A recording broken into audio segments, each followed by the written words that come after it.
Hello students, मैं निखिल कुमार आप सभी का स्वागत करता हूं आपके अपने यूट्यूब चैनल सीजीपीएससी पाठशाला में। सीजीपीएससी पाठशाला में आज का हमारा टॉपिक है छत्तीसगढ़ आर्थिक सर्वेक्षण, जिसमें हम चर्चा करने वाले हैं अध्याय 10 उद्योग पर। देखिए, सबसे पहले दिया गया है आपका विनिर्माण का जीएसडीपी में भागीदारी 2024-25 स्थिर कीमतों पर। हम चैप्टर पढ़ रहे हैं उद्योग और इसमें डाटा दिया गया है विनिर्माण का। आगे आपको बताऊंगा निर्माण और विनिर्माण में अंतर क्या होता है।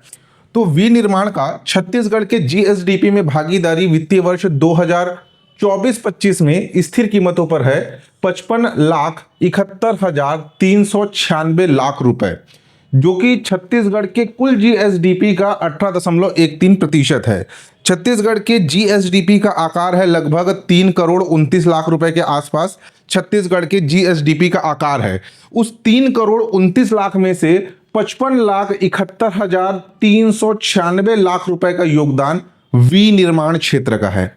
ठीक है, और प्रतिशत की अगर हम बात करें तो छत्तीसगढ़ के कुल जीएसडीपी का 18.13% भागीदारी विनिर्माण का है। दो वर्ड यूज होते हैं, एक होता है आपका निर्माण यानी कि कंस्ट्रक्शन, और दूसरा वर्ड यूज होता है विनिर्माण यानी कि मैन्युफैक्चरिंग। ये दोनों देखिए, दोनों ना एकदम सिमिलर वर्ड दिखते हैं, लेकिन दोनों में अंतर है।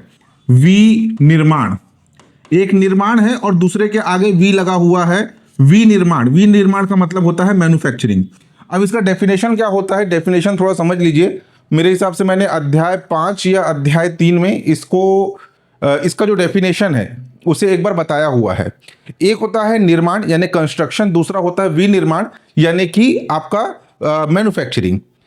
निर्माण किसी कच्चे माल के रूप में परिवर्तन करके उसका उपयोग किसी क्षेत्र विशेष में निश्चित क्षेत्र में किया जाता है तथा वह गतिमान नहीं होता, निर्माण कहलाता है। डेफिनेशन समझ लीजिए, एग्जांपल दूंगा, चीजें क्लियर हो जाएगी। किसी कच्चे माल के रूप में परिवर्तन करके उसका उपयोग एक क्षेत्र विशेष में, एक निश्चित क्षेत्र में उसको उपयोग किया जाता है तथा वह गतिमान नहीं होता, निर्माण कहलाता है। दूसरा होता है विनिर्माण यानी कि मैन्युफैक्चरिंग।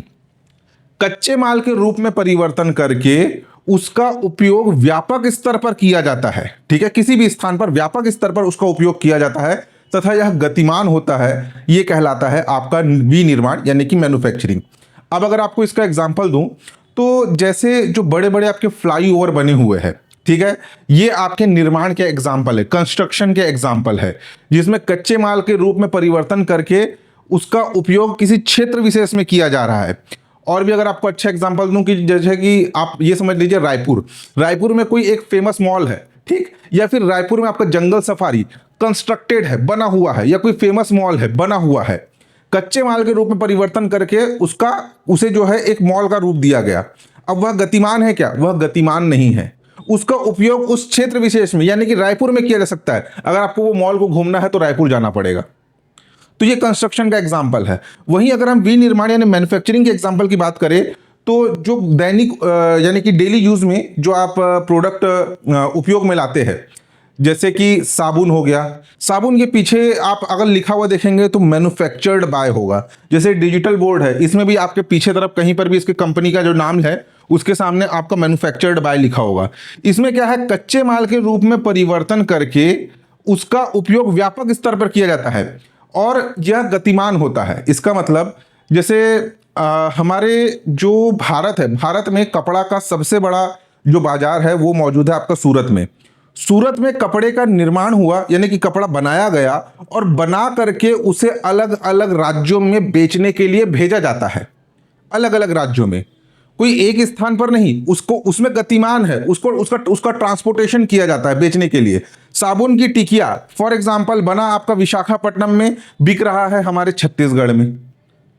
कोई प्रोडक्ट बन रहा है महाराष्ट्र में, बिक रहा है हमारे छत्तीसगढ़ में।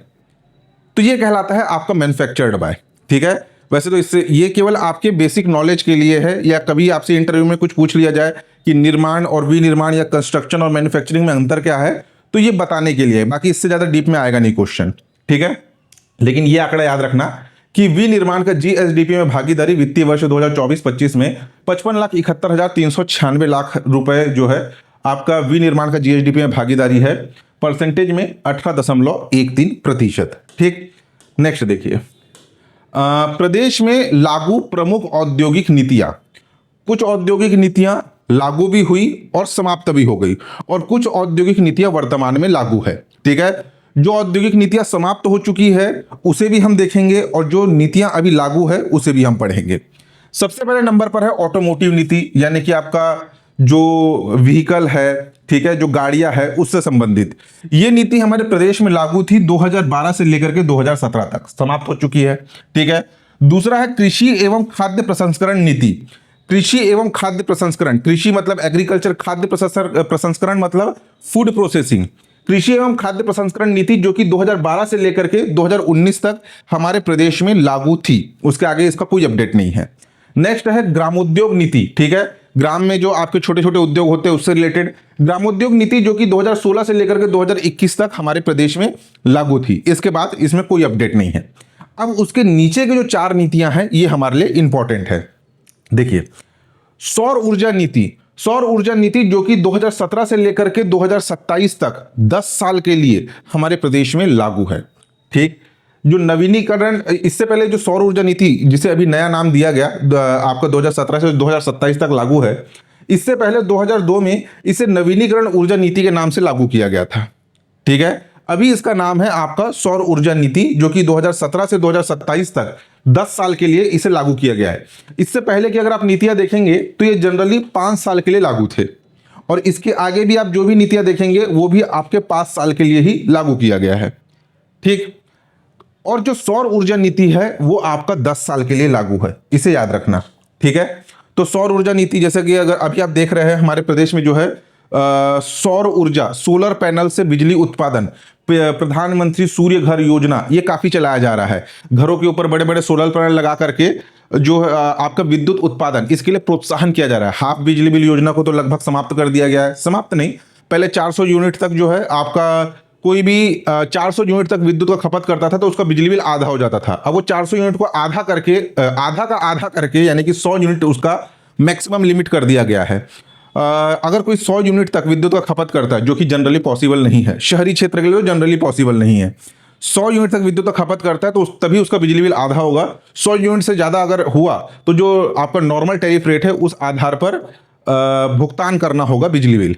ठीक है, प्रदेश सरकार के ऊपर जब क्वेश्चन किया गया कि आप जो है जो काफ़ी अच्छी योजना चल रही थी हाफ बिजली बिल योजना, उसे आपने समाप्त क्यों किया, उन्होंने यही तर्क दिया कि हम जो है बिजली बिल आधा करने के बजाय हम मुफ्त बिजली को प्रोत्साहन कर रहे हैं। पीएम सूर्य घर योजना के माध्यम से सोलर पैनल लगवाइए और मुफ्त में बिजली का उपयोग कीजिए।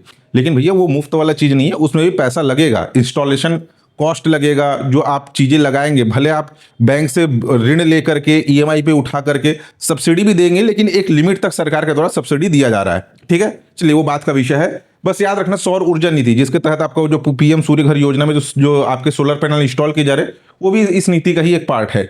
आपके जो खेतों में जो सोलर पंप यूज किए जा रहे हैं वो सारी चीजें इस सौर ऊर्जा नीति के अंतर्गत आते हैं। नेक्स्ट है आपका लॉजिस्टिक पार्क नीति। लॉजिस्टिक पार्क नीति जो कि 2018 से 2023 तक लागू था, इसके आगे इसमें कोई अपडेट नहीं है। लॉजिस्टिक नीति का मतलब क्या होता है, जैसे कि अगर आपको एग्जांपल दूं, अभी फेस्टिवल का टाइम आ रहा है, नवरात्रि है, फिर उसके बाद दीपावली है, बहुत से आपके सेल्स आते हैं फ्लिपकार्ट से, अमेजोन से, और जब आप कोई भी प्रोडक्ट मंगाते हैं तो एक डिलीवरी बॉय आपके घर तक छोड़ने के लिए आता है। तो जो जितने भी आपका जो ये सारे सर्विस है, जो डिलीवरी बॉय, जो कुरियर सर्विस आपके घर में आते हैं, उन्हें लॉजिस्टिक कहा जाता है। जैसे ई कार्ट लॉजिस्टिक फ्लिपकार्ट की सब्सिडरी है, अमेजॉन लॉजिस्टिक अमेजॉन की सब्सिडरी है, इसके अलावा Ecom Express, Xpressbees, DTDC, आपका ब्लू डार्ट, ये सभी के सभी लॉजिस्टिक प्रोवाइड करने वाले यानी कि कुरियर सर्विस आपकी कंपनियां हैं। ये सभी लॉजिस्टिक के अंतर्गत आते हैं। जैसे कि समुद्र के किनारे आप किसी पिक्चरों में देखे होंगे बड़े बड़े कंटेनर किसी देश से आपके इंपोर्ट करके भारत मंगाए जाते हैं, समुद्र के किनारे जो है बड़े बड़े कंटेनर रखे जाते हैं, वो भी एक लॉजिस्टिक का ही हिस्सा है। हमारे प्रदेश में 2018 से लेकर के 2023 तक लॉजिस्टिक नीति लागू थी, इसके आगे इसमें कोई भी अपडेट नहीं है। ये हमारे प्रदेश की पहली लॉजिस्टिक नीति थी। सत्ता परिवर्तन, पुरानी नीतियों का अता पता नहीं। ठीक है, महिला उद्यमिता नीति। महिला उद्यमिता नीति हमारे प्रदेश में 2023 से लेकर के 2028 तक लागू है, 5 साल के लिए। ये हमारे प्रदेश की पहली महिला उद्यमिता नीति है। ठीक है, यानी उद्योग क्षेत्र में महिलाओं की भागीदारी सुनिश्चित करने के लिए महिला उद्यमिता नीति, इसके बारे में आगे और हम डिटेलिंग करेंगे। नेक्स्ट है औद्योगिक नीति, ये हमारे लिए इंपॉर्टेंट है। हमारे प्रदेश में अभी वर्तमान में जो औद्योगिक नीति लागू है वो 2024 से लेकर के 2030 तक के लिए इसे लागू किया गया है और ये हमारे प्रदेश की 6वीं औद्योगिक नीति है। इससे क्वेश्चन आता है, इंपॉर्टेंट है, ध्यान रखना। हमारे प्रदेश में वर्तमान में कौन से क्रमांक की औद्योगिक नीति लागू है? तो 6वें क्रमांक की औद्योगिक नीति वर्तमान में हमारे प्रदेश में लागू किया गया है। ठीक, दूसरे क्वेश्चन आते हैं इसके डेट से रिलेटेड कि कोई औद्योगिक नीति कब से कब तक के लिए लागू किया गया था। आपको ये साल तो याद रखना है लेकिन डेट भी याद रख लीजिएगा। जो शुरू के 3 है आपका फर्स्ट, सेकंड, थर्ड, जो कि अभी समाप्त हो चुके हैं, ये आपका 1 नवंबर से स्टार्ट होकर के 31 अक्टूबर तक के लिए लागू थे। ठीक है, यानी कि 1 नवंबर 2012 से लेकर के 31 अक्टूबर 2017 तक, 1 नवंबर 2012 से लेकर के 31 अक्टूबर 2019 तक जनरली ऐसे लागू थे। ठीक, और अभी ये जो आपका जो उसके नीचे के है, जैसे कि सौर ऊर्जा नीति, लॉजिस्टिक पार्क नीति, महिला उद्यमिता नीति और आपका औद्योगिक नीति, ये सभी के सभी 1 अप्रैल से लागू है। ये औद्योगिक नीति को तो आगे डिटेलिंग हम करेंगे, इसका डेट जो है थोड़ा सा अलग से इसको स्पेसिफाई करके याद रखना क्योंकि इससे करंट में क्वेश्चन आ रहे हैं। ठीक है, ये जो आपकी नीतियां हैं तो स्पेशली आप इनको, ये 3 को याद रखिए। 7वें नंबर का जो आपका औद्योगिक नीति, इसको अलग से बताऊंगा। ये 1 अप्रैल से लेकर के 31 मार्च तक के लिए लागू है। जैसे कि आपका जो सौर ऊर्जा नीति है 1 अप्रैल 2017 से लेकर के 31 मार्च 2027 तक के लिए लागू है। लॉजिस्टिक नीति 1 अप्रैल 2018 से लेकर के 31 मार्च 2023 तक के लिए लागू थी। महिला उद्यमिता नीति 1 अप्रैल 2023 से लेकर के 31 मार्च 2028 तक के लिए लागू है। और इसका आगे हम देखेंगे बाकायदा घोषणा कब हुआ, कब से प्रारंभ होकर के कब तक के लिए लागू है, आगे इसका डेट स्पेसिफाई करूंगा, इसके जस्ट बाद है। ठीक है, कौन से क्रमांक की औद्योगिक नीति है? 6वें क्रमांक की। ठीक, नेक्स्ट देखिए, नेक्स्ट है 6वीं औद्योगिक नीति। इंपॉर्टेंट है, बेसिक क्वेश्चन इससे आता है कि ये औद्योगिक नीति कब से कब तक के लिए लागू है। 6वीं औद्योगिक नीति जो कि 2024-2030 तक के लिए लागू है। यहां पर ध्यान देना, ये औद्योगिक नीति 1 नवंबर 2024 से स्टार्ट होकर के 31 अक्टूबर नहीं, कब से कब तक है? 1 नवंबर 2024 से स्टार्ट होकर के 31 मार्च 2030 तक है। ऑप्शन आपको सारा दिया जाएगा, 1 नवंबर से लेकर के 31 अक्टूबर, आपका 1 अप्रैल से लेकर के 31 मार्च, कंफ्यूज करने के लिए सारा आपको ऑप्शन दिया जाएगा। ध्यान रखना, 1 नवंबर 2024 से ये नीति शुरू हुआ है और 31 मार्च 2030 तक यह नीति लागू होगा। यह हमारे प्रदेश की 6वीं औद्योगिक नीति है। इसका जो औपचारिक उद्घाटन है ये 14 नवंबर 2024 को मुख्यमंत्री श्री विष्णुदेव साय जी के द्वारा इसको उद्घाटन किया गया, लेकिन ये लागू कब से है? 1 नवंबर 2024 से। लक्ष्य, समग्र औद्योगिक विकास के माध्यम से रोजगार सृजन एवं अग्रणी औद्योगिक राज्य की परिकल्पना इसका मुख्य लक्ष्य है। उद्देश्य, औद्योगिक दृष्टि से प्रदेश के पिछड़े क्षेत्र की पहचान कर उन जिलों एवं विकास खंडों में अधिकतम आर्थिक एवं औद्योगिक विकास के माध्यम से अधोसंरचनात्मक व्यवस्था, प्रोत्साहन एवं सुविधाएं उपलब्ध कराना। ये बेसिक इंफॉर्मेशन है, इसमें से इंपॉर्टेंट आपके लिए ये है। ठीक है, आजकल एग्जाम में काफी डिफरेंट टाइप के क्वेश्चन आ रहे हैं। ऐसे क्वेश्चन आ रहे हैं जो कि अदर स्टेट के एग्जाम में वैसे क्वेश्चन आज तक नहीं पूछे गए हैं। कैसे आ रहे हैं? अभिकथन एवं कारण आधारित प्रश्न, बड़े बड़े प्रश्न आ रहे हैं जिसमें आपका पूरा का पूरा एक किसी बुक से, फॉर एग्जांपल अगर मैं बात करूं, ग्रंथ एकेडमी की बुक रहती है, राम कुमार बिहार सर की बुक है, तो उसमें से क्या होता है कि पूरा का पूरा एक पन्ना, एक पेज कोई एक पर्टिकुलर टॉपिक से रिलेटेड है तो उसका लाइन टू लाइन उठा करके एक आधी स्टेटमेंट गलत कर दे रहा है, 6-6, 7-7 कथन उठाता है। ठीक है, वो कोई एक समझ लीजिए कंडेल नहर सत्याग्रह है, वो दिया गया है आपके राम कुमार बिहार सर की पुस्तक में, एक पूरा पेज दिया गया है, तो उसमें पूरा का पूरा जो आपका एक पैराग्राफ है उसका एक एक लाइन बनाकर एक कथन दे दे रहा है। और अभिकथन एवं कारण आधारित एक नया क्वेश्चन का ट्रेंड चल पड़ा है जो कि रीजनिंग से रिलेटेड क्वेश्चन होता था पहले, उसको जो है अब जीएस वाले पोर्शन में ला रहा है। तो थोड़ा सा ना अवेयर होकर के चीज़ों को पढ़िएगा। अब ना ऊपर ऊपर पढ़ने से काम नहीं चल रहा है, थोड़ा डिटेलिंग जानना जरूरी है। मतलब पहले ऐसा होता था कि एक किसी मार्केट से किसी पब्लिकेशन का बुक उठा करके ओवरव्यू करके रट्टा मार लिए तो काम चल जाता था, लेकिन अब थोड़ा सा डीप में जाकर के जब तक नहीं पढ़ेंगे तब तक क्वेश्चन सॉल्व नहीं होंगे। कंडीशन ये हो चुका है क्योंकि अभी पिछले जो 7-8 एग्जाम हुए एकदम डिफरेंट काइंड ऑफ क्वेश्चन देखने के लिए मिले हैं। सिलेबस के अंडर ही आया है लेकिन क्वेश्चन पूछने का तरीका बदल दिया है। अभिकथन कारण आधारित प्रश्न आए हैं, ठीक है। रीजनिंग में भी जो है क्वेश्चन थोड़ा सा उसमें भी अभिकथन कारण आधारित प्रश्न पूछ रहा है। मतलब पूरा क्वेश्चन का ट्रेंड चेंज है व्यापम का। पीएससी का तो अभी देखना है, पीएससी का तो नॉर्मल जो क्वेश्चन पूछ रहा है वैसे ही चल रहा है, ठीक है। नेक्स्ट देखिए, अभी जो छठवीं औद्योगिक नीति है इसमें कुछ कुछ घोषणाएं की गई है, उसको हम देख लेते। छठवीं औद्योगिक नीति में उन्नत इंडस्ट्रियल कॉरिडोर के बारे में बात किया गया है। तो प्रश्न पूछा जाएगा कि उन्नत इंडस्ट्रियल कॉरिडोर किन शहरों को मिलाकर के बनाया जा रहा है। तो कोरबा, बिलासपुर और रायपुर, इन 3 शहर का नाम याद रखना। राज्य के कोरबा, बिलासपुर, रायपुर में सेंट्रल इंडिया का उन्नत इंडस्ट्रियल कॉरिडोर तैयार किया जाएगा। इसके तहत इन तीनों शहरों में ट्रेन, एयर कनेक्टिविटी, सड़कों की सुविधा, पानी, बिजली, उद्योग लगाने के लिए जमीन मुहैया कराने पर जोर दिया जाएगा। इस हेतु राष्ट्रीय इंडस्ट्रियल कॉरिडोर विकास निगम एवं राष्ट्रीय स्तर की संस्थानों के साथ अनुबंध संभावित इंडस्ट्रियल कॉरिडोर यथा कोरबा, बिलासपुर, रायपुर, नागपुर यानी महाराष्ट्र, अथवा कोरबा, बिलासपुर, रायपुर, विशाखापट्टनम, ठीक, मार्ग में इंडस्ट्रियल कॉरिडोर के विकास हेतु सहायता ली जाएगी। तो प्रश्न पूछा जाएगा कि उन्नत इंडस्ट्रियल कॉरिडोर प्रदेश में निम्नलिखित में से कौन से शहर शामिल है। तो एक रायपुर, ठीक है, दूसरा बिलासपुर, ये मेन आपके सिटी, और तीसरा कोरबा। इसको याद रखना, दुर्ग इसमें शामिल नहीं है। रायपुर, बिलासपुर, कोरबा, ठीक है। एक उन्नत इंडस्ट्रियल कॉरिडोर विकसित किया जा रहा है। अभी हम छठवीं औद्योगिक नीति के कुछ मुख्य बिंदु को पढ़ेंगे। छठवीं औद्योगिक नीति 2024-30 के मुख्य बिंदु। सबसे पहले नंबर पर है, राज्य में अब तक 5 औद्योगिक नीतियां क्रमशः 2001 से 6, यह औद्योगिक नीति दिनांक 31 अक्टूबर 2006 की मूलतः निर्धारित तिथि से पूर्व ही 31 अक्टूबर 2004 को समाप्त की गई थी। 2004-9, 2009-14, 2014-19 और 2019-24 लागू की गई है। बेसिक इंफॉर्मेशन है, याद रख लेना, हो सकता है कथन आधारित प्रश्न पूछ ले।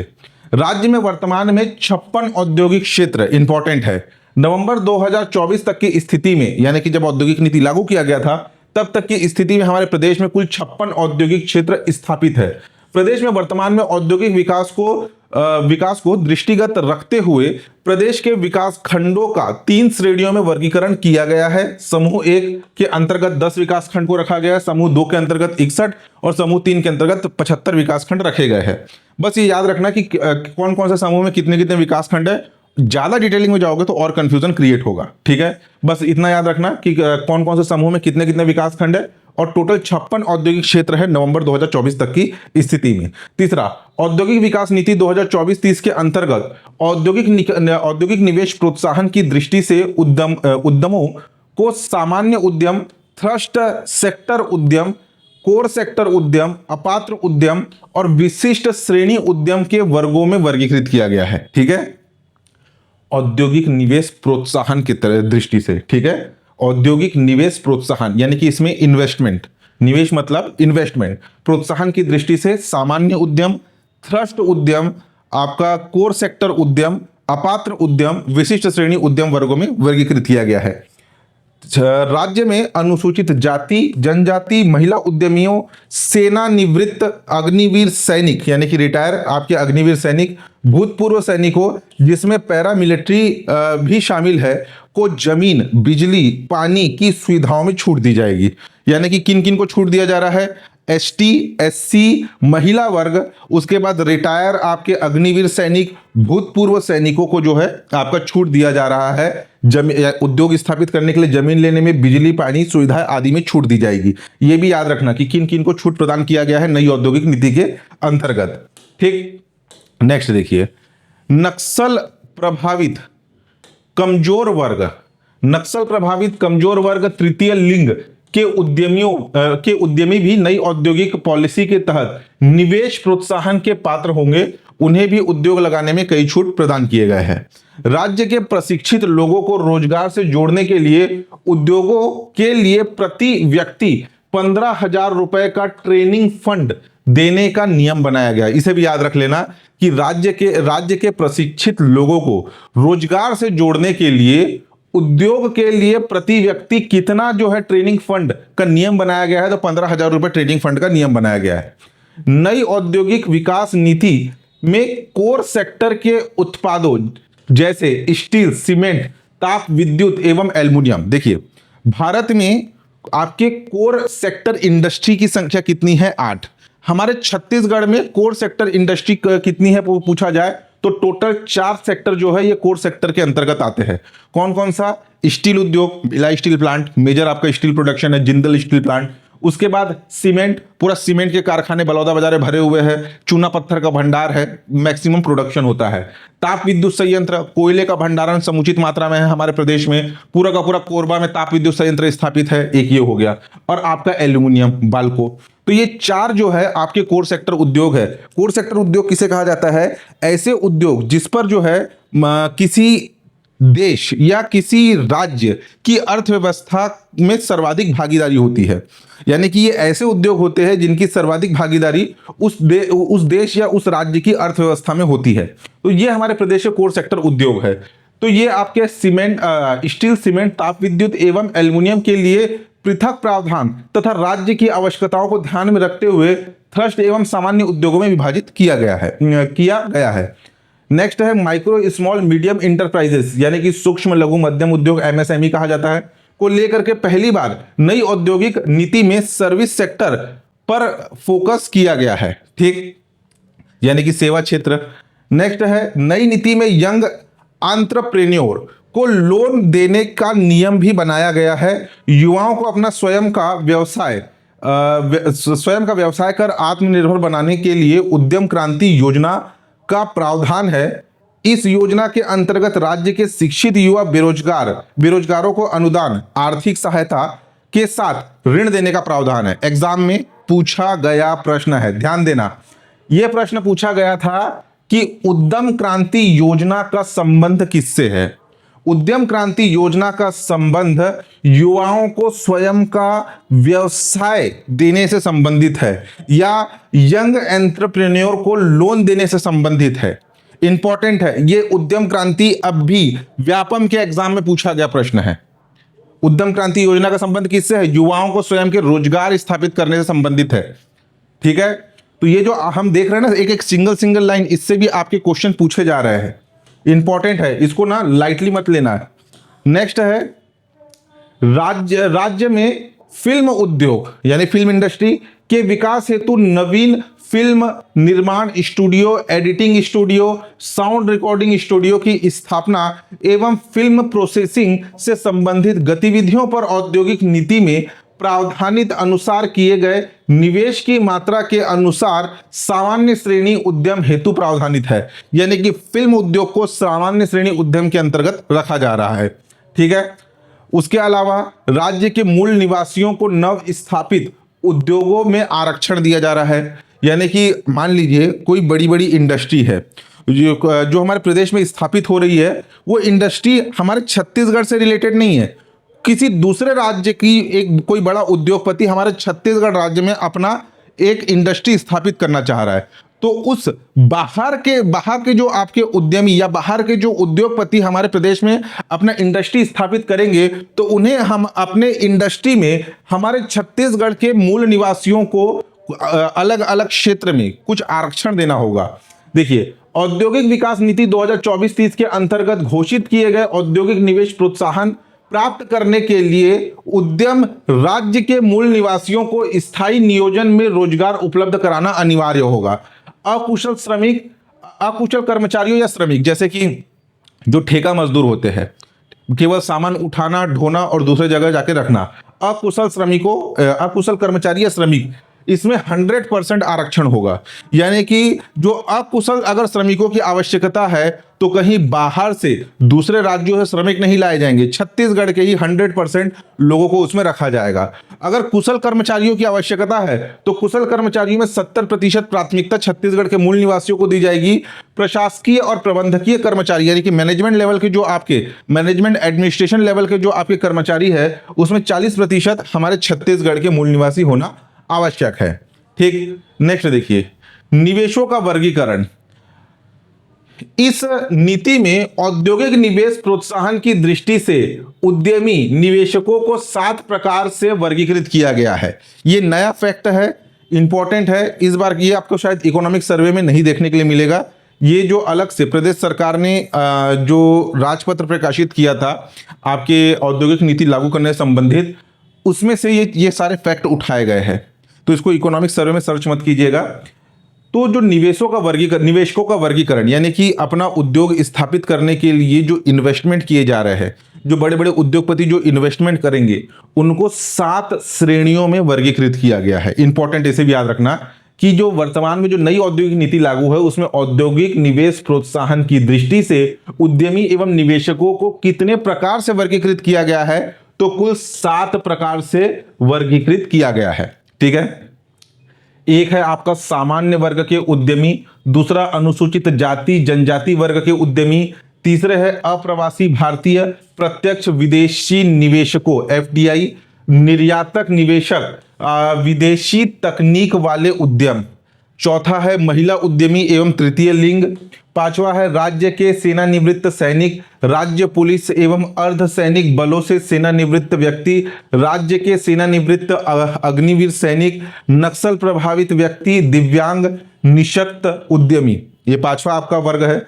छठवां है राज्य के महिला स्व सहायता समूह के उद्यमी, और सातवां है राज्य के FPO फार्मर्स प्रोड्यूसर ऑर्गेनाइजेशन के उद्यमी। तो इन 7 आपके वर्गों में या 7 वर्गों में उद्यमी एवं निवेशकों को वर्गीकृत किया गया है औद्योगिक निवेश प्रोत्साहन की दृष्टि से।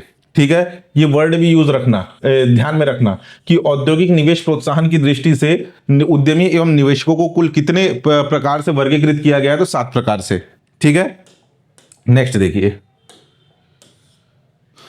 उद्यम संबंधित परिभाषाएं। कुछ परिभाषाएं दी गई है, हो सकता है कि छत्तीसगढ़ जीएस में तो नहीं लेकिन इंडियन जीएस में क्वेश्चन पूछ सकता है कि सूक्ष्म उद्यम या सूक्ष्म सेवा उद्यम की परिभाषा क्या है। सूक्ष्म उद्यम या सूक्ष्म सेवा उद्यम से आशय ऐसे उद्यम यानी ऐसे इंडस्ट्री से है जिसमें संयंत्र और मशीनरी अथवा उपकरण में 1 करोड़ तक निवेश तथा उनका वार्षिक टर्नओवर 5 करोड़ तक का है, तो उन्हें सूक्ष्म उद्योग के कैटेगरी में रखा जाएगा।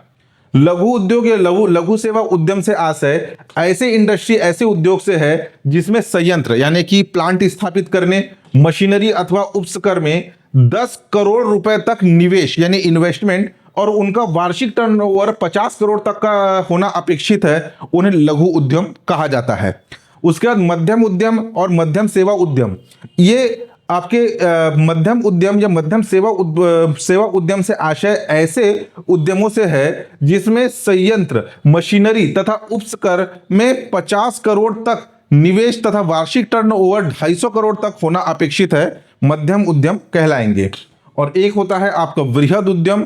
वृहद उद्यम या वृहद सेवा उद्यम से आशय ऐसे उद्यमों से है जिसमें संयंत्र, मशीनरी अथवा उपकरण में 50 करोड़ से अधिक का निवेश और तथा वार्षिक टर्नओवर 250 करोड़ से अधिक का होना अपेक्षित है, वो वृहद उद्यम यानी कि लार्ज स्केल इंडस्ट्री कहलाएंगे। ठीक है, पर्यटन को उद्योग का दर्जा।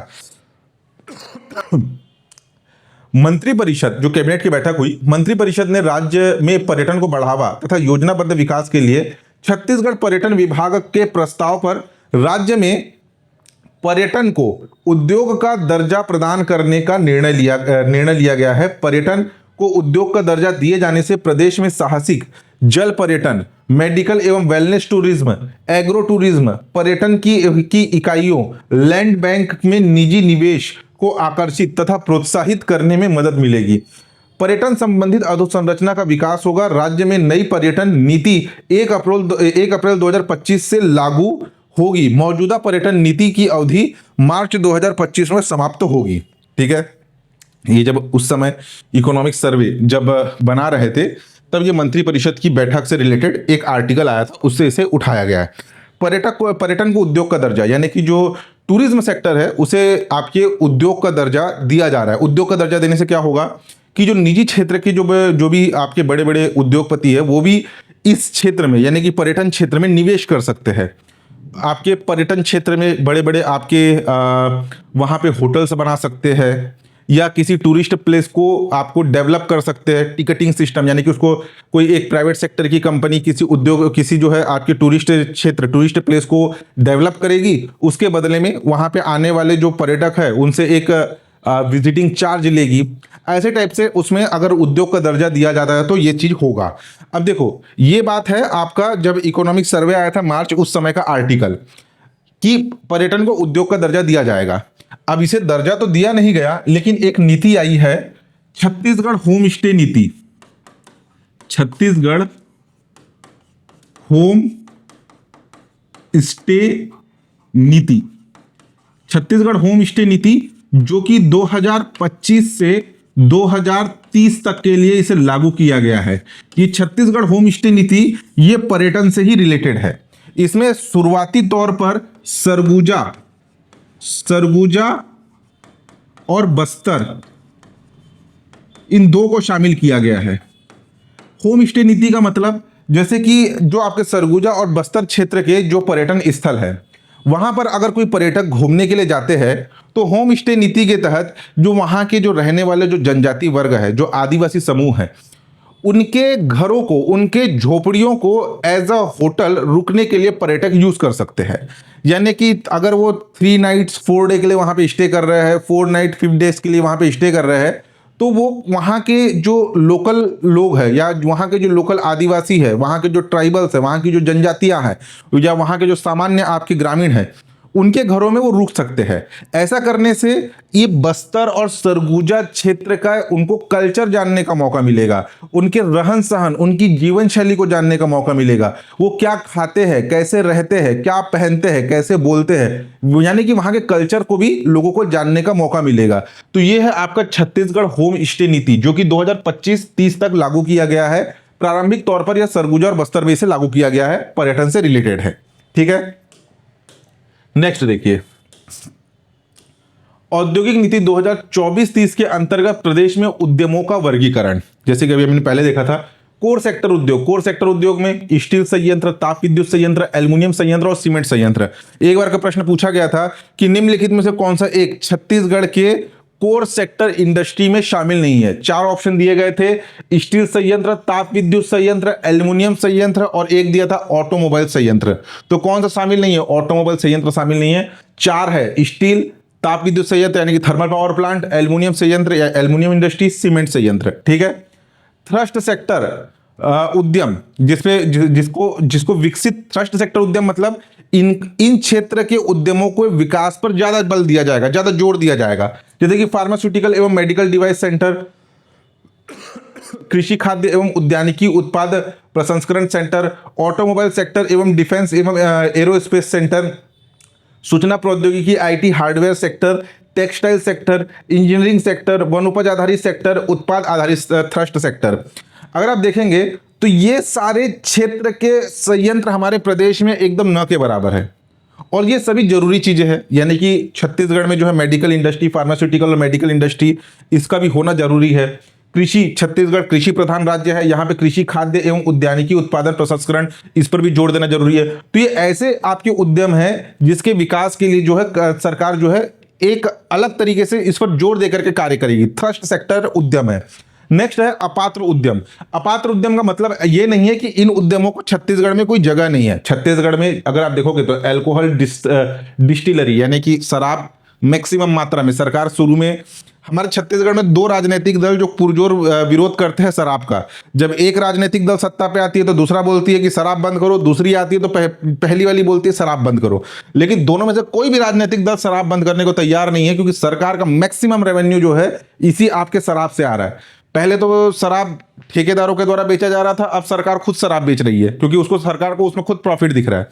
तो ये अपात्र उद्यम का मतलब इन उद्यमों को सरकार की विशेष योजनाओं का लाभ नहीं मिलेगा। जैसे कि औद्योगिक नीति के अंतर्गत महिलाओं को, तृतीय लिंग वालों को, दिव्यांगजनों को, एसटी एससी वालों को, महिलाओं को, आपका भूतपूर्व सैनिकों को जो छूट दिया जा रहा है वो इन सेक्टरों में नहीं दिया जाएगा। ये अपात्र उद्यम है। जैसे कि अल्कोहल डिस्टिलरी, अल्कोहल आधारित बेवरेज निर्माण, गैर वानिकी उत्पाद पर आधारित अल्कोहल निर्माण को छोड़कर आरा मिल, भारत सरकार, राज्य सरकार द्वारा प्रतिबंधित पॉलिथीन बैग, प्लास्टिक के डिस्पोजल उत्पाद, पान मसाला, गुटखा, सुपारी, तंबाकू आधारित उद्यम, स्लाटर हाउस, बूचड़खाना जहां पे आपके मांस का काटे जाते हैं, पैक्ड ड्रिंक वाटर, कोल एवं कोक ब्रिकेट, कोल स्क्रीनिंग, कोल वॉशरी, चूना निर्माण, चूना पाउडर, चूना चिप्स, डोलोमाइट पाउडर, समस्त प्रकार के मिनरल्स पाउडर, स्लैगिंग और ग्राइंडिंग,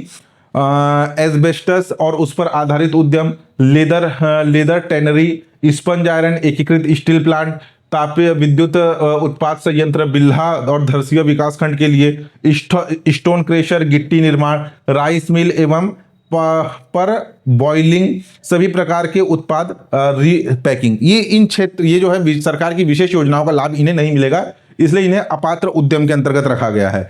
एक है एमएसएमई। एमएसएमई यानी कि सूक्ष्म लघु मध्यम श्रेणी के अंतर्गत लॉजिस्टिक सेवा, आईटी एवं IT and belt services, engineering services, research and development sector, पर्यटन एवं मनोरंजन सेक्टर, बिजनेस सेवा केंद्र और पर्यटन संरक्षण, इन्हें सूक्ष्म लघु मध्यम सेवा श्रेणी के अंतर्गत रखा गया है। ठीक है, ये मोटा मोटा याद रख लीजिएगा। हो सकता है कि कभी भी, अभी जैसे कई बार एग्जाम में ना कुछ यूनिक क्वेश्चन देखने के लिए मिलते हैं, तो हो सकता है यहीं से कोई नया यूनिक क्वेश्चन देखने के लिए मिल जाए। नेक्स्ट है विशिष्ट उत्पाद श्रेणी के वृहद उद्यम, फार्मास्यूटिकल सेक्टर, टेक्सटाइल सेक्टर, कृषि एवं खाद्य प्रसंस्करण, green hydrogen sector, compressed biogas संयंत्र, आर्टिफिशियल इंटेलिजेंस, रोबोटिक्स एवं कंप्यूटिंग, सूचना प्रौद्योगिकी, आईटी इनबिल्ट सर्विसेज और आपके इलेक्ट्रिकल एवं इलेक्ट्रॉनिक सेक्टर, ये विशिष्ट उत्पाद श्रेणी के वृहद उद्यम श्रेणी में इन्हें रखा गया है। नेक्स्ट है छत्तीसगढ़ राज्य महिला उद्यमिता नीति। ये जो है ये कब से कब तक लागू है, इंपॉर्टेंट है, याद रखना। 1 अप्रैल 2023 से लेकर के 31 मार्च 2028 तक 5 वर्षों के लिए इसे लागू किया गया है। इसका उद्देश्य महिलाओं की आर्थिक उन्नति एवं आर्थिक सशक्तिकरण के क्रियान्वयन हेतु, ताकि महिलाएं स्वयं का उद्यम स्थापित कर रोजगार प्रदाता की भूमिका निभा सके, यानी कि रोजगार देने वाली बन सके। इसमें जो है, अगर इस छत्तीसगढ़ राज्य महिला उद्यमिता नीति के अंतर्गत ऋण प्रावधान, अगर कोई विनिर्माण उद्यम परियोजना के लिए इन्हें 50 लाख रुपए अधिकतम ऋण, सेवा उद्यम परियोजना के लिए 25 लाख रुपए अधिकतम ऋण, व्यवसाय उद्यम परियोजना के लिए 10 लाख रुपए तक का अधिकतम ऋण इन्हें मुहैया कराया जाएगा। यानी कि कोई मैन्युफैक्चरिंग इंडस्ट्री के लिए अगर लोन अप्लाई करते हो तो उन्हें मैक्सिमम 50 लाख रुपए, सर्विस सेक्टर का कोई उद्यम स्थापित करना चाहते तो 25 लाख रुपए, और खुद का व्यवसाय करना चाहते तो 10 लाख रुपए का अधिकतम ऋण छत्तीसगढ़ राज्य महिला उद्यमिता नीति के अंतर्गत उन्हें मुहैया कराया जाएगा। नेक्स्ट है प्रधानमंत्री विश्वकर्मा कौशल सम्मान योजना, जिसे शॉर्ट में कहा जाता है पीएम विकास। ठीक, इसे प्रारंभ किया गया था 17 सितंबर 2023 को केंद्र सरकार के द्वारा इसे प्रारंभ किया गया था। केंद्र सरकार की योजना है। उद्देश्य कारीगरों तथा शिल्पकारों की पहचान कर उनके कौशल विकास कर उन्नत किट उपलब्ध कराना इसका मुख्य उद्देश्य है। 17 सितंबर नरेंद्र मोदी जी का जन्मदिन रहता है इस दिन। और ये जो आपका प्रश्न पूछा जाएगा कि पीएम प्रधानमंत्री विश्वकर्मा कौशल विकास योजना या पीएम विकास का संबंध किससे है? कारीगरों तथा शिल्पकारों के कौशल विकास से संबंधित है। ठीक है। क्रियान्वयन, छत्तीसगढ़ में योजना का प्रभावी क्रियान्वयन किया जा रहा है, यानी कि छत्तीसगढ़ में इसका उचित तरीके से क्रियान्वयन हो रहा है। योजना, इस योजना के तहत कौशल उन्नयन, टूल किट प्रोत्साहन, ऋण सहायता, डिजिटल लेन देन प्रोत्साहन और विपणन सहायता दी जाती है। ठीक है। इसमें 15 दिवसीय उन्नत प्रशिक्षण दिया जाता है कारीगरों को। इसमें ट्रेड प्रशिक्षण देखिए, टोटल 18 ट्रेड इसके अंतर्गत आते हैं पीएम विकास के अंतर्गत। बढ़ाई, नाव बनाने वाले, अस्त्रकार, लोहार, लोहे के औजार निर्माता, ताला साज यानी ताला बनाने वाले, सोनार, कुम्हार, मूर्तिकार, चर्मकार, राजमिस्त्री, झाड़ू निर्माण, खिलौना निर्माण, नाई, मालाकार, धोबी, दर्जी, जाल निर्माण, ये आपके टोटल 18 ट्रेड है इस पीएम विकास के अंतर्गत। ये भी प्रश्न पूछा जाएगा कि पीएम विकास योजना के अंतर्गत कुल कितने ट्रेड शामिल है, तो टोटल 18 ट्रेड शामिल है। ठीक। विशेष क्या है? प्रशिक्षण, प्रशिक्षण के उपरांत 15,000 रुपए का किट प्रदान किया जाएगा। आवश्यकता अनुसार बैंक ऋण 1,05% की रियायती ब्याज दर पर 18 माह हेतु तथा भुगतान के उपरांत 2 लाख रुपए 30 माह हेतु प्रदान किया जाएगा। तो ये प्रावधान है आपके पीएम विकास योजना के अंतर्गत। नेक्स्ट है छत्तीसगढ़ राज्य औद्योगिक विकास निगम limited, CSIDC, Chhattisgarh state industrial development corporation. Basic question, इसकी स्थापना कब हुई? एग्जाम में बहुत बार क्वेश्चन पूछा गया है। 7 अप्रैल 2001 को। मुख्यालय कहाँ है? रायपुर में। विशेष, छत्तीसगढ़ छत्तीसगढ़ शासन वाणिज्य एवं उद्योग विभाग के अंतर्गत एकमात्र निगम है छत्तीसगढ़ राज्य औद्योगिक विकास निगम। अब छत्तीसगढ़ में जो औद्योगिक क्षेत्र स्थापित होते हैं, जो इंडस्ट्रियल एरिया स्थापित होते हैं, उनका एरिया के आधार पर वर्गीकरण देखिए, इससे भी एग्जाम में क्वेश्चन आ रहे हैं। वृहद औद्योगिक क्षेत्र, ऐसे क्षेत्र जिनका जो क्षेत्रफल है 200 हेक्टेयर से अधिक है, उन्हें वृहद औद्योगिक क्षेत्र के अंतर्गत रखा जाएगा। मध्यम औद्योगिक क्षेत्र जिनका क्षेत्रफल 100 से 200 हेक्टेयर तक है। लघु औद्योगिक क्षेत्र जिनका क्षेत्रफल आपका 50 से 100 हेक्टेयर के मध्य है। और सूक्ष्म लघु औद्योगिक क्षेत्र जिनका क्षेत्रफल 50 हेक्टेयर से कम है। इससे भी एग्जाम में क्वेश्चन आया हुआ है। वृहद औद्योगिक क्षेत्र के अंतर्गत प्रदेश में टोटल 5 आपके औद्योगिक क्षेत्र है जो कि वृहद औद्योगिक क्षेत्र के अंतर्गत आते हैं। यह वृहद औद्योगिक क्षेत्र कहलाते हैं। कौन कौन से? रायपुर का उरला, रायपुर का सिलतरा, बिलासपुर का सिरगिट्टी, दुर्ग का बोराई और बिलासपुर का सिलपहरी। यानी कि 2 रायपुर, 2 बिलासपुर, 1 दुर्ग। रायपुर का उरला सिलतरा, आपका बिलासपुर का सिरगट्टे सिलपहरी और दुर्ग का बोराई, ये छत्तीसगढ़ के वृहद औद्योगिक क्षेत्र है जिनका क्षेत्रफल 200 हेक्टेयर से ज्यादा है। ठीक है। उसके बाद है मध्यम औद्योगिक क्षेत्र। अच्छा, औद्योगिक क्षेत्र क्या होते हैं? औद्योगिक क्षेत्र का मतलब जहां पर सभी बड़े इंडस्ट्री, सभी बड़े उद्योग स्थापित होते हैं। अगर आप देखेंगे तो जैसे हर एक आपके जिले का अपना एक औद्योगिक क्षेत्र होता है जहां पर उद्योग लगाने की अनुमति होती है। कोई भी उद्योग किसी आबादी वाले हिस्से में जहां पे लोगों की संख्या ज्यादा है, शहरी बहुल क्षेत्र में या घने आबादी वाले क्षेत्रों से दूर आपके एक क्षेत्र अलॉट करके वहां पे उद्योग स्थापित किए जाते हैं। मान लीजिए कहीं पर घनी आबादी है और घनी आबादी के बीच में अगर कोई एक इंडस्ट्री स्थापित कर दिए, सरकार ने परमिशन दे दिया कि कहीं घनी आबादी है, वहां पे कोई एक इंडस्ट्री स्थापित हो गया, तो उस कारण से क्या होगा? उस कारण से वहां से निकलने वाले कोई भी एक इंडस्ट्री है, वहां पे अगर धुआं निकलेगा चिमनी से तो आपका एयर पोल्यूशन होगा। बड़े बड़े आपके मशीनरीज चलेंगे तो नॉइस होगा, तो उससे आपका ध्वनि प्रदूषण होगा। ठीक है। बड़े बड़े गाड़ियां चलेगी ट्रांसपोर्टेशन के लिए, बड़े बड़े ट्रक्स आएंगे तो एक्सीडेंट होने का खतरा, जान माल की हानि बनी रहेगी। तो ये सारे कारणों से क्या है, घने आबादी से दूर किसी क्षेत्र विशेष में एक इंडस्ट्रियल एरिया विकसित किया जाता है और बड़े बड़े उद्योग सब वहीं पे स्थापित होंगे। वहीं पर जो है आपका एक एल्युमिनियम का कारखाना, वहीं पर एक आपका स्टील कारखाना, वहीं पे एक आपके कोई भी मतलब छोटे छोटे आपके बहुत सारे प्लांट वहां पे स्थापित किए जाएंगे। ये आपके औद्योगिक क्षेत्र होते हैं। ठीक है। मध्यम औद्योगिक क्षेत्र जैसे कि रायपुर का भनपुरी और औद्योगिक पार्क, इंजीनियरिंग पार्क जो कि भिलाई हथखोज में है और मेटल पार्क जो कि रायपुर में है। लघु औद्योगिक क्षेत्र के अंतर्गत औद्योगिक क्षेत्र कौन कौन से है? राजनांदगांव का महरूम कला और बिलासपुर का तिफरा। ठीक है, ये महरूम कला एग्जाम में आया हुआ है। पार्क कौन सा है? फूड पार्क जो कि बगौद धमतरी में है। और एकीकृत अधोसंरचना विकास केंद्र जो कि महासमुंद का बिरकौनी, सरगुजा का नैनपुर, गिरवरगंज और कांकेर का लखनपुरी। उसका सूक्ष्म औद्योगिक क्षेत्र के अंतर्गत तेंदुआ, बरतोरी तिल्दा, अवरेटी रावा भाटा, खपरी खुर्द, आमा सिवनी, ये सभी के सभी रायपुर में मौजूद है। सॉरी, गंगापुर खुर्द, रिखी, सरगुजा, ये दोनों के दोनों आपके सरगुजा में मौजूद है। महरूम खुर्द, राजनांदगांव, देखिए 2 जगह है ना, एक सूक्ष्म में भी है और एक आपका मध्यम में भी है। उसके बाद अंजनी, गोरेला पेटा, मरवाही, सिलपहरी, बिलासपुर, बरबसपुर जो कि सरगुजा सूरजपुर में है, पांगरी खुर्द, आपका महरूम खुर्द, राजनांदगांव। उसके बाद नारायण, बहली, जशपुर, हथकेरा, बिदबिदा, मुंगेली, केसदा जो कि बलौदा बाजार में है। एकीकृत अधोसंरचना विकास केंद्र कबीरधाम का हरिन छपरा, दंतेवाड़ा का टेकनार और जांजगीर चांपा कापन। क्लस्टर आधारित जो है ये है आपके इलेक्ट्रॉनिक मैन्युफैक्चरिंग क्लस्टर जो कि रायपुर में है। एक नजर में इसको याद रख लेना। नवीन प्रस्तावित औद्योगिक क्षेत्र कौन कौन से है? एक है आपका मुंगेली का ग्राम परसिया और बिलासपुर का ग्राम सेलर, ये नवीन आपका प्रस्तावित औद्योगिक केंद्र है। ठीक। एकीकृत अधोसंरचना विकास केंद्र IIDC ये होते क्या है, इसे समझ लीजिए। भारत सरकार की ये योजना है एकीकृत अधोसंरचना विकास केंद्र। भारत सरकार की इस योजना के अंतर्गत राज्य में सूक्ष्म लघु उद्योगों की स्थापना हेतु एकीकृत अधोसंरचना विकास केंद्रों की स्थापना की जा रही है। यानी कि एकीकृत अधोसंरचना विकास केंद्र के अंतर्गत मुख्यतः सूक्ष्म एवं लघु उद्योग स्थापित होंगे। इसे याद रखना, हाईलाइट करके रखना। यह नवीन योजना के अंतर्गत परियोजना लागत का 60% अधिकतम 6 करोड़ रुपए का अनुदान भारत सरकार द्वारा उपलब्ध कराया जाता था। शेष राशि अंशदान राज्य शासन द्वारा दिया जाता है। राज्य में इनकी स्थापना हेतु नोडल एजेंसी छत्तीसगढ़ राज्य औद्योगिक विकास निगम है। ठीक है, तो ये एकीकृत अधोसंरचना विकास क्या है, जहां पे सूक्ष्म एवं लघु उद्योग स्थापित किए जाते हैं।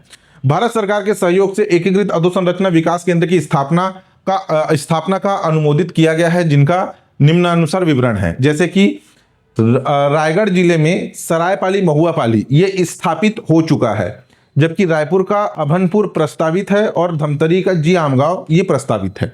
ठीक है, नेक्स्ट देखिए, नेक्स्ट है स्थापनाधीन और प्रस्तावित विशिष्ट औद्योगिक पार्क। इससे एग्जाम में अभी प्रश्न पूछा गया है। एक साइड जो है आपके पार्क के नाम दे दिया था और दूसरे साइड उनके स्थान का नाम दिया था और सुमेलित कीजिए करके आया था। ठीक है, मेटल पार्क जो कि रायपुर के रावाभाटा में मौजूद है, प्लास्टिक पार्क जो कि रायपुर के सरोरा में है, इंजीनियरिंग पार्क जो कि दुर्ग हथखोज में है, फूड पार्क जो कि धमतरी बगौद में है, फार्मास्यूटिकल पार्क जो कि अटल नगर नवा रायपुर में है, आदर्श औद्योगिक पार्क जो कि राजनांदगांव बीजेतला और आपका जांजगीर चांपा का सीलादेही बिर्रा गतवा यहां पर प्रस्तावित है। इलेक्ट्रॉनिक मैन्युफैक्चरिंग क्लस्टर नवा रायपुर में, जेम्स एंड ज्वेलरी पार्क जो कि रायपुर में प्रस्तावित है। MSME टेक्नोलॉजी सेंटर एग्जाम में आया हुआ प्रश्न है, दुर्ग के बोरई में है। कृषि उपकरण कारखाना दुर्ग के भिलाई में, औद्योगिक इकाई उत्पाद प्रशिक्षण प्रयोगशाला भिलाई में, और सोलर पैनल विशेष आर्थिक प्रक्षेत्र बहुत बार रिपीट होता है कि सोलर पैनल का विशेष आर्थिक प्रक्षेत्र या सोलर पैनल सेल्स कहां पर है, तो राजनांदगांव में है। बहुत बार रिपीट होता क्वेश्चन, याद रखना, आगे भी रिपीट होगा। नवीन फूड पार्क हमारे प्रदेश के ग्राम सुकमा जिला सुकमा में फूड पार्क स्थापित हो चुका है और आपका स्थापना कार्यवाही प्रारंभ यानी कि डॉक्यूमेंटेशन पूरा हो चुका है, जल्द ही इसमें भी कार्यवाही प्रारंभ होगा।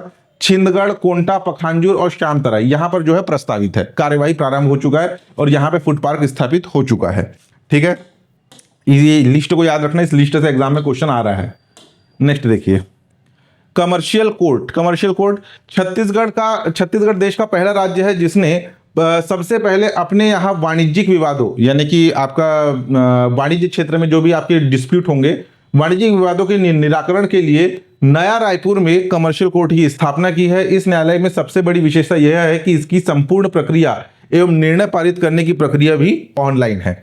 तो कमर्शियल कोर्ट कहाँ है छत्तीसगढ़ का? नवा रायपुर में। अपीयरल ट्रेनिंग एवं डिजाइन सेंटर, अपीयरल का मतलब होता है कपड़ा, कपड़े के डिजाइनिंग और ट्रेनिंग से संबंधित सेंटर कहां पर है, ध्यान देना, एग्जाम में ये भी आया हुआ प्रश्न है। राज्य के युवाओं को वस्त्र परिधान के क्षेत्र में प्रशिक्षण एवं रोजगार उपलब्ध कराना इस अपीयरल ट्रेनिंग एंड डिजाइन सेंटर का मुख्य उद्देश्य है। हमारे प्रदेश में 3 जगह ये सेंटर स्थापित है, रायपुर, भिलाई और राजनांदगांव में। बस्तर संभाग में कौशल विकास प्रशिक्षण के अंतर्गत apparel training and design centre Sukma में स्थापित है। ठीक है, प्रश्न पूछा जाएगा कि अच्छा, ये प्रश्न आया हुआ है कि प्रदेश के किस एक स्थान में अपीयरल ट्रेनिंग एंड डिजाइन सेंटर स्थापित नहीं है। ऑप्शन दिया गया था रायपुर, भिलाई, राजनांदगांव, बिलासपुर। तो केवल 3 जगह, रायपुर, भिलाई और राजनांदगांव में। ठीक है, नेक्स्ट देखिए, नेक्स्ट है प्रधानमंत्री। चलिए देखिए, थोड़ी देर के लिए अभी इलेक्ट्रिसिटी चले गई थी जिस कारण से क्लास इंटरप्ट हो गया, जहां से छोड़े थे वहीं से आगे कंटिन्यू करेंगे। हमने अपीयरल ट्रेनिंग एंड डिजाइन सेंटर यहां तक पूरा कवर कर लिया था। उसके आगे अब हम देखेंगे प्रधानमंत्री रोजगार सृजन कार्यक्रम। प्रधानमंत्री रोजगार सृजन कार्यक्रम जिसका उद्देश्य देश के ग्रामीण एवं शहरी क्षेत्रों में रोजगार के अवसरों का सृजन करना है। ठीक है, प्रश्न ये पूछ सकता है कि प्रधानमंत्री रोजगार सृजन कार्यक्रम का विस्तार किन क्षेत्र में है, शहरी क्षेत्र में है, ग्रामीण क्षेत्र में है, जनजाति बहुल क्षेत्र में है, या उपरोक्त सभी, ऐसे करके आ सकता है। तो ये जो है देश के ग्रामीण एवं शहरी क्षेत्र दोनों में रोजगार के अवसरों का सृजन करना इसका मुख्य उद्देश्य है। इसके अंतर्गत पात्र कौन होंगे? ऐसे व्यक्ति जिनकी आयु 18 वर्ष या उससे अधिक हो, 8वीं उत्तीर्ण होना चाहिए और स्व सहायता समूह इस प्रधानमंत्री रोजगार सृजन कार्यक्रम के अंतर्गत आपके पात्र होंगे। इसमें जो है ऋण उपलब्ध कराया जाता है और ऋण में कुछ अंशदान और अनुदान का प्रावधान होता है। अंशदान और अनुदान ये होते क्या है, इसको थोड़ा सा ध्यान से समझ लेना। अनुदान ग्रांट कहा जाता है जिसे इंग्लिश में, और जो अंशदान है इसे डोनेशन या कंट्रीब्यूशन कहा जाता है। अनुदान सरकार के द्वारा दिया जाने वाला वह राशि होता है या वह ऋण होता है जिसे सरकार को वापस लौटाने की आवश्यकता नहीं होती। ठीक है, सरकार के द्वारा किसी विशेष प्रायोजन के लिए, किसी विशेष प्रायोजन की पूर्ति के लिए दिए जाने वाली एक राशि जिसे सरकार को वापस लौटाने की आवश्यकता नहीं होती, वो कहलाता है आपका अनुदान। अंशदान ये भी सेम है, आपके अनुदान के समान भी अंशदान है। इसमें जैसे आपका एक कंडीशन रखा गया कि सरकार ने एक शर्त रखा कि आप जो है इस राशि को केवल इसी क्षेत्र में ही उपयोग में ला सकते हैं, इसके अलावा इस राशि को आप कहीं पर भी खर्च नहीं कर सकते।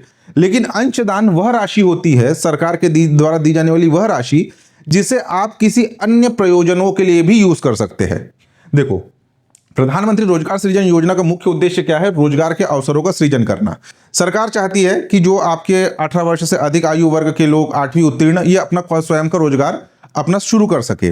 तो सरकार जो है एक पैमाना, एक मापदंड डिसाइड करके रखी है जिसके आधार पे वो कुछ प्रतिशत अनुदान के रूप में देगी, यानी कि वह राशि जिसे लौटाने की आवश्यकता नहीं है, लेकिन सरकार द्वारा जो मापदंड बनाया गया है उसके बाहर आप वह राशि खर्चा नहीं कर सकते। जबकि अंशदान वह राशि होती है जिसे सरकार को लौटाने की आवश्यकता नहीं है और इसे आप मापदंड, इसमें लचीलापन होता है जिसे आप अपने स्तर पर खर्च कर सकते हो सकता है कि आपको अपने रोजगार को बढ़ाने के लिए कुछ आपके अलग प्लानिंग है जो कि सरकार के मापदंड के अंतर्गत कहीं रिस्ट्रिक्ट हो जा रहे हैं, कहीं बाधा बन रहे हैं। तो जो अलग से जो आपका अमाउंट दिया जा रहा है अंशदान के रूप में, वो आपके इस मापदंड से इसमें लचीलापन होता है, यानी आप इसे अपने स्तर पर खर्च कर सकते हैं रोजगार को बढ़ाने के लिए। तो देखिए, इसमें अनरिजर्व्ड जो कैटेगरी होती है, अनारक्षित वर्ग, उन्हें आपका जो मिलने वाली राशि है, आगे हम देखेंगे, मिलने वाली राशि का 10% अंशदान के रूप में मिलता है, जबकि अनुदान के रूप में शहरी क्षेत्र को 15% और ग्रामीण क्षेत्र के जो आपके पात्र हितग्राही है उन्हें 25% मिलेगा। जबकि आरक्षित वर्ग यानी कि अनुसूचित जाति, जनजाति और अन्य पिछड़ा वर्ग, उन्हें कुल राशि का 5% अंशदान के रूप में, जबकि शहरी क्षेत्र को 25% अनुदान के रूप में और ग्रामीण क्षेत्र को 35% अनुदान के रूप में मिलता है। अगर हम बात करें ऋण सीमा की, तो इस प्रधानमंत्री रोजगार सृजन योजना के अंतर्गत विनिर्माण क्षेत्र में अगर कोई व्यवसाय या अपना रोजगार के अवसर सृजित करना चाहता है तो उसे अधिकतम 50 लाख रुपए, सेवा क्षेत्र के लिए अधिकतम 20 लाख रुपए और स्वयं के व्यवसाय के लिए जो है अधिकतम 20 लाख रुपए ऋण सीमा निर्धारित है, जिसमें अंशदान और अनुदान के परसेंटेज यहां पर दिए गए हैं। ठीक है, इसमें से आपका प्रश्न आया है व्यवसाय के लिए और विनिर्माण क्षेत्र के लिए प्रधानमंत्री रोजगार सृजन योजना के अंतर्गत कितनी ऋण सीमा निर्धारित है। ठीक है, नेक्स्ट देखिए, नेक्स्ट है मुख्यमंत्री युवा स्वरोजगार योजना। जिस प्रकार से प्रधानमंत्री रोजगार सृजन योजना जो कि भारत सरकार के द्वारा प्रारंभ किया गया, वैसे ही मुख्यमंत्री युवा स्वरोजगार योजना ये छत्तीसगढ़ सरकार द्वारा प्रारंभ की गई एक योजना है। इसका उद्देश्य युवा वर्ग को आर्थिक दृष्टि से स्वावलंबी, आत्मनिर्भरता बनाने के तथा स्वयं का रोजगार प्रारंभ करने हेतु बैंकों से ऋण उपलब्ध कराना इस योजना का मुख्य उद्देश्य है। इसके अंतर्गत पात्र कौन होंगे? 18 वर्ष से अधिक आयु वर्ग के लोग, शैक्षणिक योग्यता 8वीं उत्तीर्ण और छत्तीसगढ़ के स्थायी निवासी। उसमें जो प्रधानमंत्री रोजगार सृजन योजना है वहां पे यहाँ पे स्व सहायता समूह था और यहाँ पे छत्तीसगढ़ के स्थानीय निवासी, लगभग सेम योजना है। ठीक है, प्रधानमंत्री रोजगार सृजन योजना केंद्र सरकार के द्वारा चलाई जा रही योजना, मुख्यमंत्री युवा स्वरोजगार योजना छत्तीसगढ़ सरकार द्वारा चलाई जा रही योजना, इसलिए यहाँ पे छत्तीसगढ़ के निवासी। अगर इसमें हम ऋण सीमा की बात करें तो विनिर्माण क्षेत्र में अधिकतम 25 लाख रुपए, सेवा क्षेत्र में अधिकतम 10 लाख रुपए और स्वयं के व्यवसाय के लिए अधिकतम 2 लाख रुपए ऋण की सीमा निर्धारित है। लेकिन यहाँ पे ध्यान देना कि वित्तीय वर्ष 2024-25 से मुख्यमंत्री युवा रोजगार योजना बंद की गई है। इसके स्थान पर उद्यम क्रांति योजना लागू की जा रही है। जैसे कि अभी हमने स्टार्टिंग में देखा था, उद्यम क्रांति योजना युवाओं के को जो है रोजगार उपलब्ध कराना, स्वरोजगार प्रारंभ करने के लिए प्रेरित करना, यंग एंटरप्रेन्योर को जो है आपका ऋण उपलब्ध कराना। तो इस कारण से आपके जो वित्तीय वर्ष 2024-25 है उसमें मुख्यमंत्री युवा स्वरोजगार योजना को बंद कर दिया गया है और उद्यम क्रांति योजना को लागू किया जा रहा है। ठीक है, इंपॉर्टेंट है, याद रखना। नेक्स्ट देखिए, नेक्स्ट है अन्य औद्योगिक संरचना। अगर हम बात करें छत्तीसगढ़ में शॉपिंग कॉम्प्लेक्स कहां पर है? रायपुर के सिलतरा में। एमएसएमई यानी कि आपका सूक्ष्म लघु मध्यम उद्योग टेक्नोलॉजी सेंटर, ये कहां पर है? ये एग्जाम में आया हुआ प्रश्न है। कहां पर है? दुर्ग के बोराई में। व्यावसायिक परिसर, ये कहां पर है? बिलासपुर के तिफरा सिरगिट्टी में, महासमुंद के बिरकोनी में और कबीरधाम के हरिन छपरा में व्यावसायिक परिसर वहां पे मौजूद है। ठीक है, नेक्स्ट है स्टैंड अप इंडिया योजना। इससे भी एग्जाम में प्रश्न आया हुआ है। प्रश्न पूछा गया था स्टैंड अप इंडिया योजना के अंतर्गत निम्नलिखित में से कौन पात्र नहीं है? ऑप्शन ए अनुसूचित जाति, ऑप्शन बी अनुसूचित जनजाति, ऑप्शन सी महिला उद्यमी, ऑप्शन डी दिया गया था दिव्यांगजन। तो उसमें दिव्यांगजन जो है पात्र नहीं थे। स्टैंड अप इंडिया योजना के अंतर्गत केवल 3 ही लोग पात्र है, अनुसूचित जाति, अनुसूचित जनजाति और महिला उद्यमी। ठीक है, इसका लक्ष्य क्या है? प्रत्येक बैंक शाखा हेतु न्यूनतम अनुसूचित जाति या जनजाति का एक हितग्राही एवं एक महिला उद्यमी जिन्हें जो है ऋण उपलब्ध कराना, 10 लाख से 1 करोड़ रुपए तक का ऋण उपलब्ध कराना। ठीक है, ये स्टैंड अप इंडिया योजना का मुख्य उद्देश्य है। नेक्स्ट है प्रधानमंत्री सूक्ष्म खाद्य उद्योग उन्नयन योजना। ठीक है, ये सब आपके आर्थिक सर्वेक्षण में दिया गया है। इसकी शुरुआत 29 जून 2020 को हुआ था। योजना वर्ष 2020-21 से संचालित है। इस योजना के ये जो आपकी योजना है प्रधानमंत्री सूक्ष्म खाद्य उद्योग उन्नयन योजना, ये आत्मनिर्भर भारत अभियान के अंतर्गत इसे प्रारंभ किया गया है। इसके अंतर्गत नोडल कार्यालय खाद्य प्रसंस्करण उद्योग मंत्रालय है। अनुदान परियोजना के सार्वजनिक ऋण का 35% अधिकतम 10 लाख रुपए तक अनुदान। ठीक है, इसमें जो परियोजना प्रारंभ किया जाएगा उसमें जो ऋण उपलब्ध कराया जाएगा उसका 35%, और उसमें भी एक कंडीशन है कि अधिकतम 10 लाख रुपए अनुदान के रूप में प्रदान किया जाएगा। परिव्यय, इसके अंतर्गत जो व्यय होगा केंद्र सरकार 60% और राज्य सरकार 40%, यानी कि 60:40 के अनुपात में जो व्यय होगा वो केंद्र और राज्य सरकार वहन करेगी। वित्तीय वर्ष 2020-21 से वित्तीय वर्ष 2024-25 तक योजना अंतर्गत 787 लाभार्थियों के आवेदन स्वीकृत कर 650 लाभार्थियों को अनुदान वितरित किया गया है प्रधानमंत्री सूक्ष्म खाद्य उद्योग उन्नयन योजना के अंतर्गत। अब ये योजना है क्या, इसे भी देख लीजिए।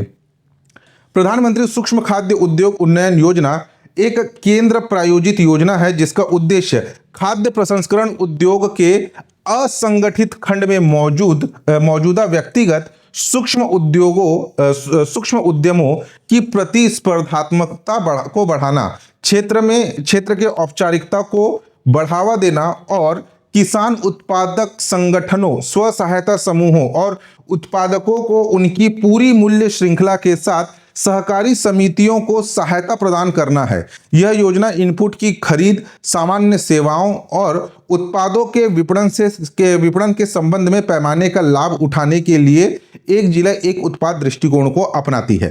ठीक है, तो ये है आपका प्रधानमंत्री सूक्ष्म खाद्य उद्योग उन्नयन योजना। नेक्स्ट देखिए, नेक्स्ट है central institute of plastic engineering and technology, CPAT. CPAT जो है इसका उद्देश्य क्या है? प्लास्टिक उद्योग में युवाओं को प्रशिक्षण देना, ये सीपैट का मुख्य उद्देश्य है। हमारे प्रदेश में 2 सीपैट संचालित है।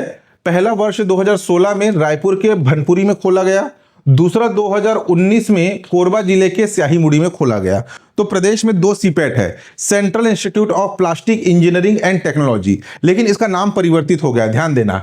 केंद्रीय प्लास्टिक अभियांत्रिकी एवं प्रौद्योगिकी संस्था, सीपैट का नाम अब केंद्रीय पेट्रो रसायन अभियांत्रिकी एवं प्रौद्योगिकी संस्था कर दिया गया है। पहले क्या था? सेंट्रल यानी केंद्रीय प्लास्टिक अभियांत्रिकी एवं प्रौद्योगिकी संस्था, सीपैट था। अब इसका नाम परिवर्तित करके केंद्रीय पेट्रो रसायन, प्लास्टिक के स्थान पर पेट्रो रसायन अभियांत्रिकी एवं प्रौद्योगिकी संस्था इसका नाम कर दिया गया है। प्रदेश में कुल कितने सीपैट है? 2, एक कोरबा में, एक रायपुर में। एक रायपुर में और एक कोरबा में, रायपुर के भनपुरी में और कोरबा के स्याहीमुड़ी में। ठीक, नेक्स्ट देखिए, नेक्स्ट है ग्रामोद्योग रेशम प्रभाग। ध्यान देना, हमारे प्रदेश में जो रेशम के जो कीट है उसका जो पालन है वो किया जाता है, टसर कृमि का पालन किया जाता है। टसर कृमि का पालन साजा और अर्जुनी के वृक्ष या पौधे पर टसर कृमि का पालन किया जाता है रेशम के उत्पादन के लिए। उपलब्ध रियायती दर 2 रुपए प्रति स्वस्थ समूह अंडे, प्रति कृषक 100 स्वस्थ डिम समूह। ठीक है, यानी कि 2 रुपए प्रति स्वस्थ अंडे किसानों को उपलब्ध कराया जाता है और एक किसान को 100 स्वस्थ डिम समूह यानी कि अंडे प्रदान किए जाते हैं पालन के लिए। ठीक, इसमें 33 जिलों में 423 टसर कोसा बीज केंद्र संचालित है। हमारे प्रदेश में टोटल जिलों की संख्या 33 जिलों में 423 टसर कोसा बीज केंद्र संचालित है।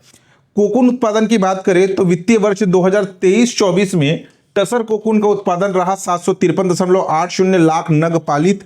मलबरी कोकून का उत्पादन रहा 59,529 किलोग्राम। अगर कोकून उत्पादन की बात करें सितंबर 2024 तक की स्थिति में टसर कोकून रहा आपका 310.67 लाख नग पालित और मलबरी कोकून का उत्पादन रहा आपका 16,272 किलोग्राम। ठीक है, इस सेक्टर से क्वेश्चन बहुत कम ही पूछा गया है, ये न के बराबर पूछा गया है। बस टसर कृमि का पालन किन वृक्ष या किन पौधों पर किया जाता है ये आपका क्वेश्चन बना है, बाकी ये आंकड़ों से क्वेश्चन बहुत कम पूछा गया है। एक इसको याद रख लेना कि टसर कोसा बीज केंद्र की संख्या कितने, 33 जिलों में कितने आपके टसर कोसा बीज केंद्र संचालित है, तो 423। इस आंकड़े को याद रखना। विशेष, प्रत्येक फसल में 8,000 से 10,000 टसर कोसा का उत्पादन कर 500 से 3,000 प्रति हजार मूल्य कृषकों द्वारा प्राप्त किया जा रहा है। अगर हम लाभान्वित की बात करें तो वर्ष 2023-24 में रेशम प्रभाग द्वारा संचालित समस्त योजनाओं के माध्यम से 91,656 हितग्राही लाभान्वित हुए हैं। हाँ, ये नीचे वाला आंकड़ा याद रख लेना। संचालित प्रदेश में 68 रेशम केंद्र, 19 कोकून बैंक और 4 यौन बैंक संचालित है। इसे याद रख लेना। ठीक है, कि हमारे प्रदेश में कुल रेशम केंद्र की संख्या कितनी है, आपका 68, कोकून बैंक की संख्या 19। इसे याद रखना। ठीक है, नेक्स्ट इंपॉर्टेंट है छत्तीसगढ़ खादी एवं ग्रामोद्योग बोर्ड। ये आपके सहकारिता वाला जो एग्जाम हुआ था उसमें भी इससे क्वेश्चन आया था। इसका गठन कब हुआ, वर्ष 2001 में। मुख्यालय कहाँ है, रायपुर। उद्देश्य, ग्रामीण अंचलों में खादी तथा ग्रामोद्योग की इकाइयों की स्थापना करना इसका मुख्य उद्देश्य है। हमारे प्रदेश में वर्तमान में 9 खादी उत्पादन केंद्र संचालित है। एग्जाम में आया हुआ प्रश्न है, कुल कितने खादी उत्पादन केंद्र संचालित है हमारे प्रदेश में, 9। ग्रामोद्योग प्रक्षेत्र, ये जो आपका छत्तीसगढ़ खादी एवं ग्रामोद्योग बोर्ड के द्वारा छत्तीसगढ़ को कुल 3 प्रक्षेत्रों में बांटा गया है, दुर्ग, कोंडागांव और सुकमा। विशेष, छत्तीसगढ़ राज्य में वर्ष 2023-24 में लगभग 20,100 करघों पर लगभग 60,300 बुनकर प्रत्यक्ष या अप्रत्यक्ष रूप से रोजगार में संलग्न है। यहाँ पे और कुछ आंकड़े दिए हुए देख लीजिएगा। वित्तीय वर्ष 2024-25 में कुल 717.97 लाख नग नैसर्गिक कोसा का उत्पादन लक्ष्य प्रस्तावित है तथा 23,932 हितग्राही को लाभान्वित करना प्रस्तावित है। सितंबर 2024 तक कुल 266.513 लाख नग कोसा का संग्रहण हो चुका है, जिसमें कुल 9,277 हितग्राही प्रति श्रमिक लाभान्वित है। उतना इंपॉर्टेंट नहीं है, ये वाले चैप्टर को थोड़ा सा ध्यान देना। आपका छत्तीसगढ़ खादी एवं ग्रामोद्योग बोर्ड, देखिए इसको ध्यान दीजिएगा, इससे क्वेश्चन आया है। छत्तीसगढ़ में 9 आपके खादी उत्पाद केंद्र है। कौन कौन से स्थान पर है, इससे एग्जाम में क्वेश्चन आता है। कुंवरगढ़, सारागांव, मैनपुर, गरियाबंद, भगत देवरी, तिफरा, बिलासपुर, हरदी बाजार, देवर बीजा और डिमरापाल, ये 9 स्थान है जहां पर खादी उत्पाद केंद्र मौजूद है। अब बांस कला केंद्र की बात करें, एग्जाम में पूछा गया था कि छत्तीसगढ़ में बांस कला केंद्र किस जिले में संचालित है, तो पंडित दीनदयाल उपाध्याय ग्रामोद्योग शिल्प केंद्र के नाम से बस्तर जिले के जगदलपुर में छत्तीसगढ़ का बांस कला केंद्र संचालित है। अभी इस साल के एग्जाम में व्यापम द्वारा पूछा गया प्रश्न है। कोसा वस्त्र उत्पादक क्षेत्र की बात करें तो रायगढ़ और जांजगीर चांपा कोसा वस्त्र उत्पाद में अग्रणी आपके जिले हैं। अगर सूती वस्त्र उत्पादन क्षेत्र की बात करें तो रायपुर, दुर्ग, बिलासपुर, राजनांदगांव, महासमुंद, कवर्धा, धमतरी, अंबिकापुर और जगदलपुर, ये सूती वस्त्र उत्पादन क्षेत्र है। ठीक, नेक्स्ट, राज्य में कोसा वस्त्र वह जगदलपुर के पारंपरिक वस्त्र राष्ट्रीय एवं अंतर्राष्ट्रीय स्तर पर विख्यात है। ठीक है, नेक्स्ट। अच्छा, ये तो यहां समाप्त होता है। ठीक, ये आपका लास्ट था, छत्तीसगढ़ खादी एवं ग्रामोद्योग बोर्ड। तो यहां पर आपका अध्याय 10 उद्योग वाला चैप्टर होता है समाप्त। ठीक है, मैं पूरी कोशिश कर रहा हूं कि जल्द से जल्द मेरी परिस्थितियां अनुकूल हो जाए और मैं YouTube पे प्रॉपर वीडियो प्रोवाइड करा पाऊँ, क्योंकि आपको जो है विद इन टाइम मुझे इकोनॉमिक सर्वे कवर कराना बहुत ज़रूरी है। मैं यूट्यूब से काफ़ी दूर हो चुका हूँ, क्योंकि परिस्थितियाँ ही कुछ ऐसी बनी हुई है कि मैं प्रॉपर रिकॉर्डिंग को समय नहीं दे पा रहा हूँ। ठीक है, जैसे ही मेरी परिस्थिति नॉर्मल हो जाएगी, मैं तो जैसे तैसे करके काफ़ी समय से वीडियो नहीं गया करके आज भी रिकॉर्डिंग के लिए आया हूँ। वरना आपको मैंने करंट अफेयर का जब वीडियो बनाया था तभी मैंने कह दिया था कि थोड़ा सा जल्दी मैं वीडियो आपका कवर अप करूँगा, लेकिन कुछ ऐसे कंडीशन है जिस कारण से अभी मैं यूट्यूब को प्रॉपर समय नहीं दे पा रहा हूँ। लेकिन ठीक है, जल्द से जल्द इसको कवर करने का पूरा कोशिश करेंगे। ठीक है, चलिए।